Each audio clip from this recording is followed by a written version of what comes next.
So hello everyone, this is Sneha. So today is lecture number 8 of our organ series. So in this lecture we will discussing about the aphorism 3 and 4. So in the aphorism 3 and 4 says that knowledge or prerequisite qualification of the physician. In aphorism 3 and 4, Hahnemann explains about the knowledge the physician must have in order to restore the sick to health, which means that Hahnemann ने aphorism 3 और 4 में ये बोला गया है कि physician को knowledge होना चाहिए कि कैसे वो एक सिक को हेल्थ में रिस्टोर कर सके, मतलब कैसे एक बीमार आदमी को हेल्थ में कन्वर्ट कर सके, क्योर कर सके। Without this knowledge the physician can not be called the practitioner of healing art.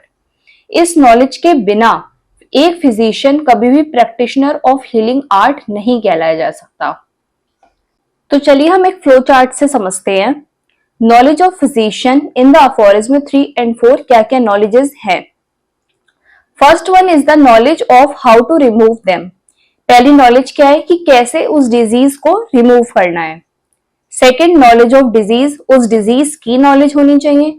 Knowledge of medicinal power, medicine की नॉलेज होना चाहिए। Knowledge of the thing that cause disease, उस थिंग की नॉलेज होना चाहिए जिसकी वजह से हमारी डिजीज कॉज हो रही है। Knowledge of application of drug to disease, हमें नॉलेज होना चाहिए ड्रग्स की जो हम एप्लीकेशन करें, जो हम अप्लाई करें डिजीज पे, उस ड्रग का नॉलेज होना चाहिए। Knowledge of obstacle to cure, जो भी ऑब्स्टिकल आ रहे हैं क्योर में उसका नॉलेज होना चाहिए।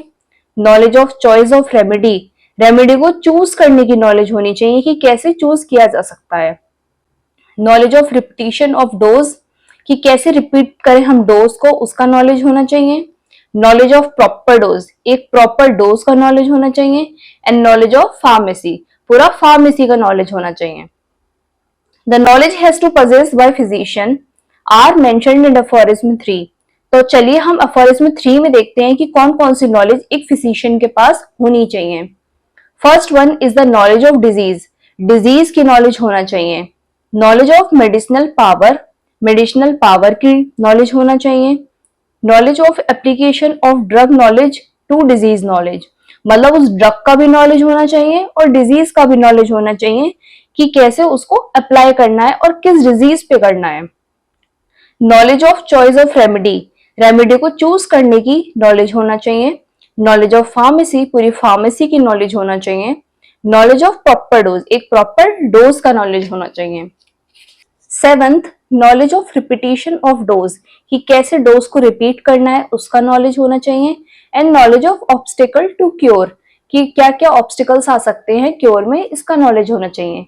तो हमारी ये सारी नॉलेज हो गई इन द अफोरिज्म 3 में एक्सप्लेन करी गई है हैनीमैन ने। अब देखते हैं हम इन the aphorism 4 Hahnemann explains about knowledge of first one, the thing that derange health and cause disease, मतलब वो थिंग, वो चीज कौन सी है जो डिरेंज कर रही है हमारी हेल्थ को, जिसकी वजह से कॉज हो रही है डिजीज, तो उसका नॉलेज होना चाहिए। And second one, how to remove them from the person, और कैसे उसको, मतलब जो थिंग है उसको हम कैसे रिमूव करें उस पर्सन के अंदर से, हमें उसका नॉलेज होना चाहिए। नेक्स्ट हम देखते हैं डिफ्लेक्टेड करंट या फिर ऑब्स्टिकल टू क्योर। आपके कौन कौन से ऑब्स्टिकल हैं जो क्योर में आते हैं।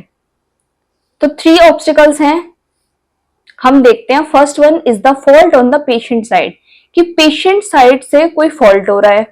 Fault on the physician side, physician की साइड से कुछ फॉल्ट हो रहा है। या फिर fault on the remedial side,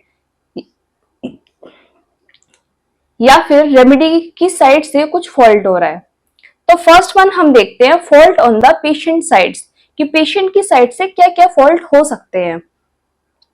first one is the pathological condition of disease, मतलब जो पैथोलॉजिकल कंडीशन है उस डिजीज की, उसको एक्सप्रेस नहीं करना, उसको सही से बताना नहीं सिम्टम्स को, या गलत तरीके से सिम्टम्स को एक्सप्लेन करना फिजिशियन के सामने।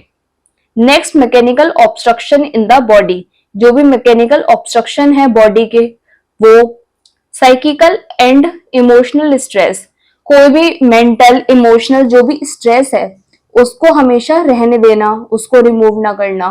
अननेसेसरी यूजेस ऑफ ड्रग्स, मतलब बिना वजह ही यूज कर लेना ड्रग्स का, ड्रग्स को मतलब ज्यादा यूज कर लेना। प्रॉब्लम ऑफ डाइट, डाइट को ठीक से ना लेना। लैक ऑफ एक्सरसाइज, कुछ डॉक्टर ने एक्सरसाइजेस वगैरह बताई हैं उसको प्रॉपर ना करना। तो ये सारी चीजें हो गई पेशेंट की साइड से कि क्या क्या चीजें ऑब्स्टिकल टू क्योर बन सकते हैं। नेक्स्ट हम देखते हैं fault on the physician side, कि फिजिशियन की साइड से क्या क्या फॉल्ट हो सकता है। Improper selection and repetition of remedy, गलत तरीके से सेलेक्ट करना और रिपीट करना उस रेमेडी को। नेक्स्ट, नॉन एंड मल ऑब्जर्वेशन ऑफ द केस, मतलब जो कोई भी अगर केस आया है नया एंड फिजिशियन उसको मतलब प्रॉपर तरीके से उसकी केस टेकिंग ना करे या फिर प्रॉपर उसको ऑब्जर्व ना करे, वो चीज गलत है। Prescribing only on the basis of की नोट्स, उसको जो भी रेमेडी है मेडिसिन है उसको प्रेस्क्राइब कर दे किस बेसिस पर, सिर्फ उसके की नोट के बेसिस पे, प्रॉपर मतलब वही ऑब्जर्वेशन ठीक से ना कर पाए और प्रॉपर सिर्फ मतलब उसकी की नोट की बेसिस पर ही उसको मेडिसिन प्रेस्क्राइब कर दे। एंड द लास्ट वन हम देखते हैं fault on the remedial side. अब रेमेडियल साइड से कौन कौन से फॉल्ट हो गए हमारे। लैक ऑफ जेन्युइन मेडिसिन, एक जेन्युइन मेडिसिन ना देना, फॉल्टी ड्रग प्रूविंग या फिर गलत तरीके से प्रूव करना उस मेडिसिन को। सो ये सारे हो गए हमारे ऑब्स्टिकल टू क्योर, जिसकी वजह से एक प्रॉपर क्योर नहीं हो पाता है। सो इसका नॉलेज होना बहुत ज्यादा इंपॉर्टेंट होता है एक फिजिशियन के लिए। सो हमारा अफोरिज्म 3 एंड 4 कंप्लीट होते हैं। सो गाइज अगर आपको ये वीडियो पसंद आया तो प्लीज लाइक करना and subscribe to my channel, जिससे कोई भी वीडियो आपका मिस आउट ना हो पाए। अगर आपको इस लेक्चर के नोट्स और या फिर पीडीएफ वगैरह चाहिए तो मैंने अपने डिस्क्रिप्शन में अपने टेलीग्राम चैनल का लिंक वहां